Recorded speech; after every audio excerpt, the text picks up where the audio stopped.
உங்களை சுற்றி பார்க்கறச்சே நம்ம சின்ன வயசில் இருக்கிறச்சே இப்படி இல்லையே அப்படின்னு நமக்கு தோணும். அது வந்து பாலிடிக்ஸ் வந்து சோஷியலில் கலக்கிறப்போ நம்ம வந்து சின்ன வயசில் எப்போவுமே ஹாப்பி ஃப்ளாஷ்பேக்காக இருக்கும். But when you're fighting for gender equality, when you're fighting for your place, அந்த ஸ்ட்ரகிள் வந்து எந்த காலகட்டத்திலையும் ஈஸியாகவே இருந்ததில்லை.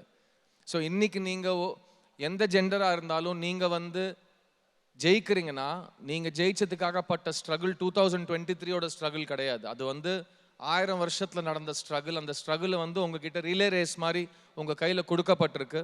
ஸோ இன்னைக்கு உங்களை பார்த்து லட்சக்கணக்கான கோடிக்கணக்கான பெண்கள் வந்து அவங்களால அவங்களுக்கு வேணுங்கிறத சாதிக்க முடியும்னு ஒரு நம்பிக்கை கிடைக்கிறது. So it's very important for torch bearers to live up to their responsibility.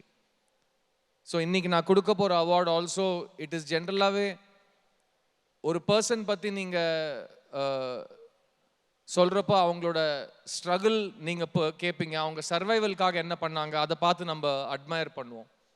Survival தாண்டி நீங்கள் சாதிச்சிட்டிங்கன்னா அதுக்கப்புறம் உங்களுக்கு பொறுப்பு முடிஞ்சிருதா, இல்லை சாதிச்சதுக்கு அப்புறமும் உங்களுக்கு புதுசாக ஒரு பொறுப்பு திரும்பவும் பிறக்கிறதா?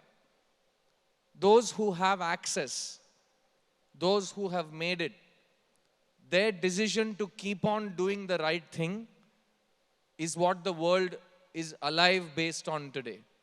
ஏன்னா ஜெயிச்சவங்களும் சாதிச்சவங்களும் திரும்பவும் அவங்க பொறுப்பை உணர்ந்து நான் சாதிச்சிட்டா பத்தாது, இன்னும் நிறைய பேர் சாதிக்கிறதுக்கு இருக்குது, அவங்களுக்கு நான் எப்படிலாம் முடியுமோ நான் ஒத்தாசி செய்யணும்னு நினைக்கிற ஒரு உள்ளம் இருக்குது பார்த்தீங்களா?